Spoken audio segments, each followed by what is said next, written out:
Well, things on the farm have been absolutely hectic.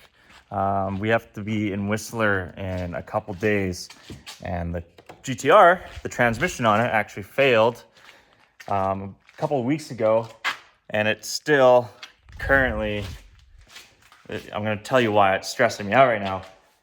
The entire rear end of the car is still completely out, and it has to be in the car in 2 days, but this is the current state of it. You have the whole rear subframe here, have the transmission over here, and the front with the clutch that connects to the drive shaft is sitting over here. Now, last night, or I should add, there's like a couple things that I'm adding to it. I'm putting on circlip. Oh, where is it? 1 second. On here, they have these rings. So this ring is usually in place to hold the gear on the shaft in place. And I went to put this on yesterday, and I got one side on nicely, and I was getting it just nice and snug on both sides, and then the bolt broke. So there's a good one, and there's the busted one. Now, why this sucks is I don't know where to get that bolt. We're on Vancouver Island, so we have a couple options of places that might have something like it, but my only thought was to go and get that part from where I got it in Langley. Now, Rachel is actually over in Vancouver right now, but turns out they don't even have the part. So they'd have to order in, and the car wouldn't make it to Crankworx. So tomorrow, when stores are open, because it'll be Monday tomorrow, we're gonna do a bunch of running around trying to find this tiny little bolt so that I can actually get the car back together tomorrow and then have an extra day to finish up getting the car together and then doing the new sponsors on the car.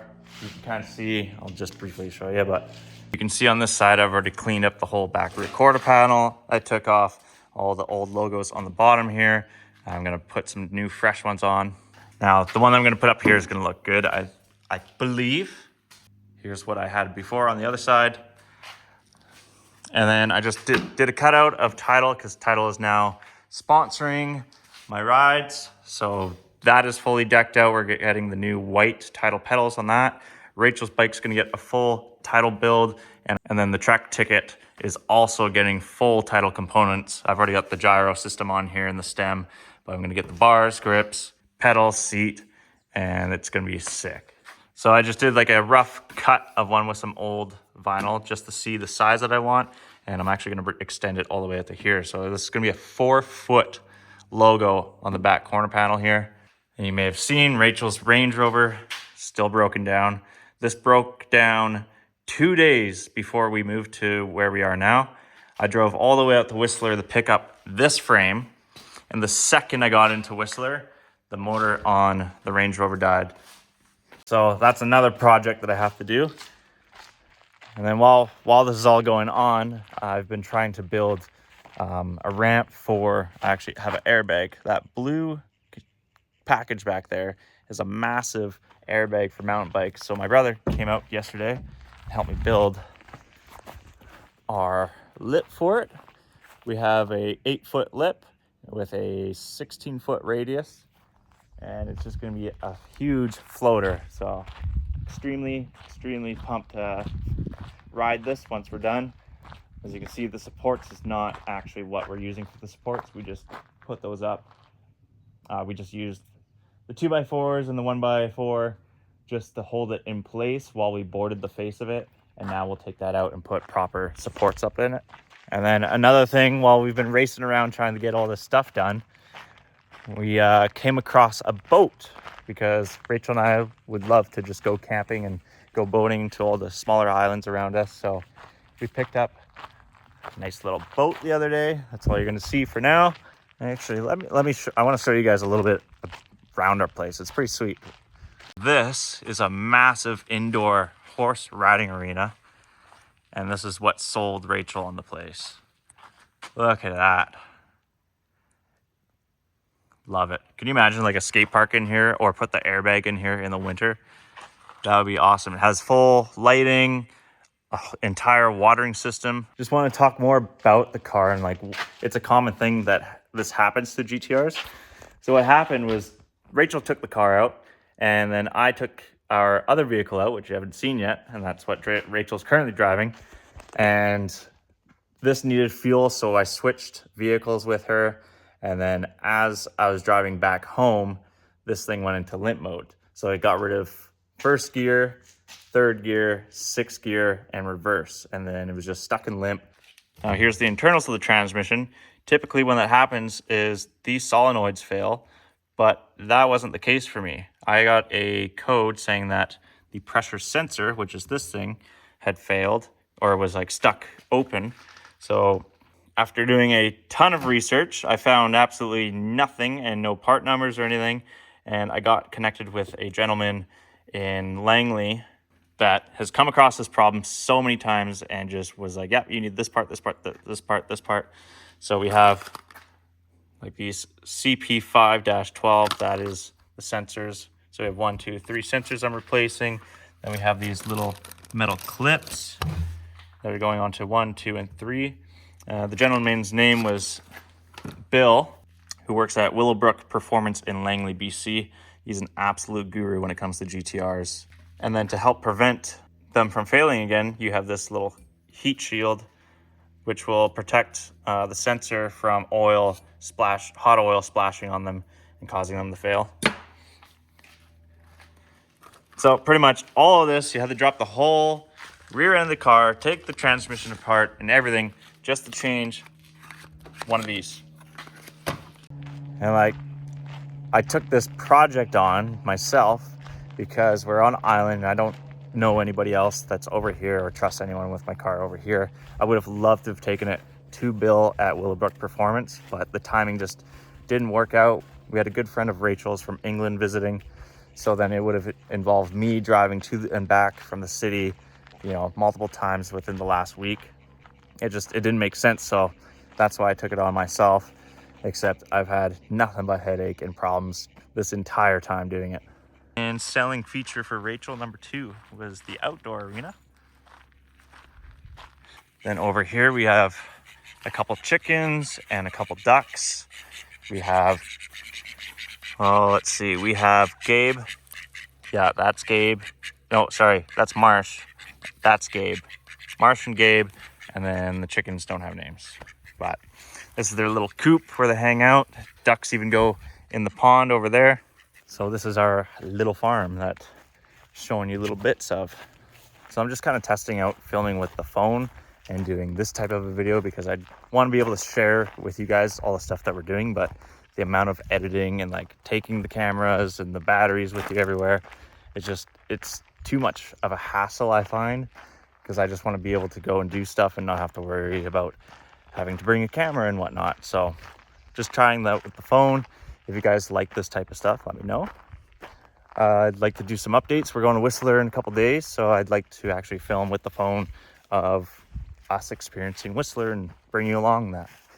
But coming out to where I'm building the jumps, give you a little update on the jumps as well. So we're gonna put the airbag about here. Still have to build a nice big roll in, and then we'll have that big wood jump that I showed you facing this way. Over here we have 3 big landings. I don't think I'll actually end up using this one. I'll probably flatten this one out or make some smaller jumps with it, as we have a nice big landing there. So I'll probably do a 6-foot kicker for that one and a 6-foot kicker for the second one, and then the boner log. I'm super pumped on this thing. It turned out really well. So what you do for this is you get a tree and you dig a hole about 5 feet or more into the ground. You put the tree into that hole, put a massive rock or something to hold it down, fill it with dirt, pack it a whole bunch, and now this thing is absolutely solid. You can see I put a couple logs underneath for support. Let's get an idea. So it's not bad. It is like a short landing at the moment. I probably will add more dirt to it and kind of lengthen it out. Not exactly sure what to do after it. If I'm going to do a berm to a quarter pipe, or just do a quarter pipe at the end there, or something to head back.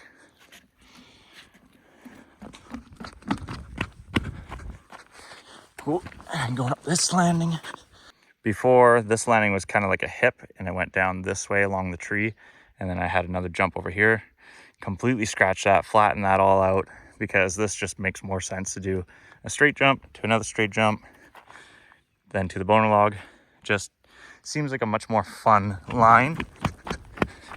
Although I'm excited for Crankworx, I'm also excited to get back and get that rolling because I've always wanted my own airbag. Growing up, I had never been to Whistler until like 2 years ago, which is wild because I grew up so close to it. And they used to have this big air dome where, like, similar to what the indoor arena is here on the property. And they had a big foam pit for trying tricks into it. And then other places have had airbags, but I've never been around to test them out.